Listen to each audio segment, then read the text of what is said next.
Clube do Pop convida você para uma jornada nas estrelas a bordo da nave Enterprise, pois este vídeo está indo ousadamente aonde nenhum outro vídeo jamais esteve. Vida longa e próspera.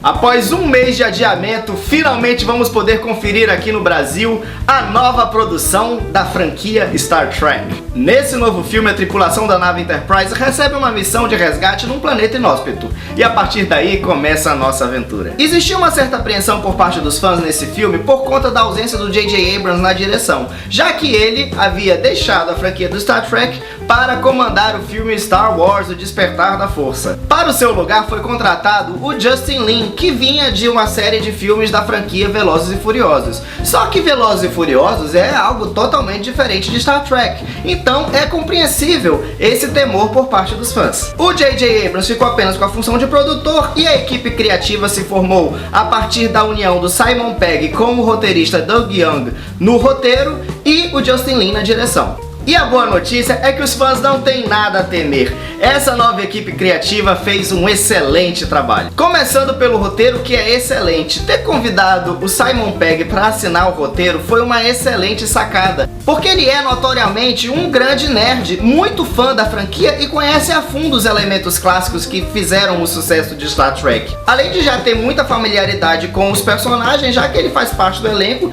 desde o primeiro filme do J.J. Abrams. E o Justin Lin, desde o momento que foi contratado, não parou de falar em todas as entrevistas que ele era também um grande fã da franquia. Ou seja, Star Trek estava na mão de pessoas apaixonadas por aqueles personagens, apaixonadas por aquele universo. Não tinha como dar errado, e realmente não deu errado. O maior mérito desse novo filme está justamente em conseguir equilibrar os elementos clássicos com os modernos, ou seja, agrada tanto os fãs da formação antiga da Enterprise, quanto aqueles que começaram a acompanhar Star Trek a partir dos filmes mais recentes. Pois como todo fã de Star Trek sabe, a essência dessa franquia está justamente na sua mensagem otimista. Ao contrário de muitas ficções científicas distópicas, essa é uma franquia utópica, ou seja, ela apresenta uma sociedade que deu certo, onde as diferenças foram superadas em prol de um ideal comum, a união dos povos. É disso que o filme se trata, e esse é apenas um dos elementos que mostram pra gente o quão fã realmente são os realizadores do filme com relação à franquia clássica.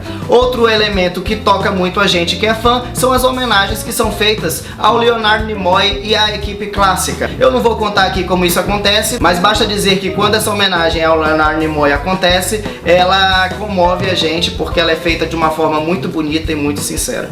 Outro grande acerto do roteiro está em conseguir dar espaço para os principais integrantes da tripulação da Enterprise, separando eles em duplas a partir do momento em que a Enterprise cai nesse planeta inóspito. Dessa forma se desenvolve uma dinâmica muito divertida e interessante entre, por exemplo, o Spock e o McCoy, ao mesmo tempo em que num outro ponto do planeta há uma outra dupla também trabalhando em conjunto, o Capitão Kirk e o Chekhov. E também é introduzida uma nova personagem, a Jayla, que forma uma terceira dupla com o Scott. A Uhura e o Zulu formam um quarto núcleo que está lá nas mãos do vilão Krall, e dessa forma temos espaço para todos os personagens. Essas duplas funcionam bem por três motivos. O primeiro delas é o roteiro, e nisso a gente pode ver muito bem a participação do Simon Pegg no roteiro, já que a gente sabe que ele é um renomado humorista, e ele consegue injetar o humor aqui nesse filme de forma muito orgânica. Não é um humor que atrapalha, ele não se sobressai à aventura, ele tá ali muito bem equilibrado, e ao mesmo tempo não é aquele tipo de humor que tenta modernizar demais a franquia, descaracterizando os elementos de Star Trek. Não, é um humor divertido, funcional e respeitoso com a tradição da série. O segundo elemento que faz essa estrutura funcionar também é justamente o carisma do elenco. Todos eles são muito bons. Isso a gente já sabia desde o primeiro filme dessa trilogia. Eles foram muito bem escolhidos e eles vêm desenvolvendo cada vez melhor os seus personagens. O Chris Pine é um ótimo Capitão Kirk, o Zachary Quinto é um excelente Spock, o Simon Pegg e o Carl Urban têm ainda mais espaço nesse filme de desenvolver os seus personagens, e eles funcionam brilhantemente brilhantemente bem com o alívio cômico do filme. Esse talvez seja o filme onde o Anthony Yelchin tem mais espaço para desenvolver também o seu personagem, e ele vai deixar muita saudade. É uma pena que esse ator faleceu e o filme é dedicado a ele, e não só para os fãs de Star Trek, mas para os fãs de cinema em geral, já que era um ator muito talentoso que vinha num momento excelente da sua carreira. O elenco conta ainda com a Zoe Saldana. O Idris Elba é o vilão da vez e ele tá irreconhecível na maquiagem do vilão Crow. Mas a verdade é que seria até injusto falar individualmente de cada um deles, porque o que realmente funciona aqui nesse filme é o conjunto, que é muito harmônico. Existe uma química perfeita entre todo o elenco, e isso passa para o público. Outro grande destaque do filme é a trilha sonora do Michael Giacchino, que é excelente. Ela dá grandiosidade, dá um tom épico ao filme que é muito bacana. Eu destaco, por exemplo, a cena que aparece pela primeira vez no filme, o planeta lá onde está a sede da Federação. A trilha sonora do Giacchino, ela entra orquestral, grandiosa, magistral, e faz com que a gente entenda a importância da Federação em toda a galáxia. E não dá pra negar também que esse filme apresenta uma certa influência do Guardiões da Galáxia.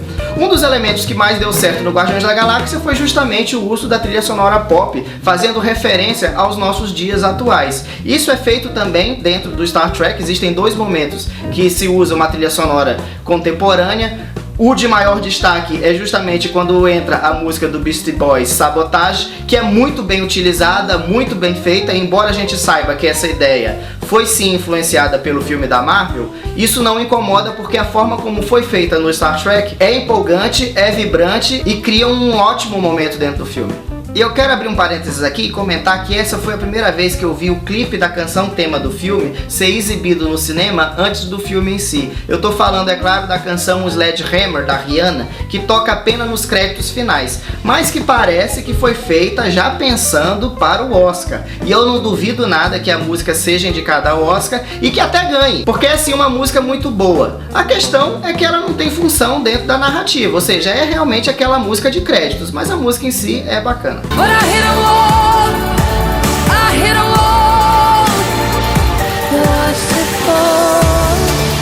You're just another break and I must live in my room. E como se pode se esperar de uma produção do porte de Star Trek, os seus elementos técnicos também são excelentes. Eu destaco principalmente o design de produção que desenvolve os cenários dos planetas, que é muito rico, é muito criativo. A maquiagem dos personagens, ela dá personalidade para cada um deles. Os que mais chamam a atenção são o vilão Crow e a nova personagem, a Jaylah. Star Trek Sem Fronteiras é uma ficção científica repleta de aventura, humor, é vibrante, divertida, tem personagens muito carismáticos, é um excelente capítulo da franquia Star Trek e merece 5 saquinhos de pipoca. Agora calma, não fecha ainda esse vídeo não vai embora sem antes deixar aquele seu joinha, compartilhar com seus amigos, nos seguir nas nossas redes sociais. E é claro, galera, assinem o canal. Bem-vindos ao Clube do Pop.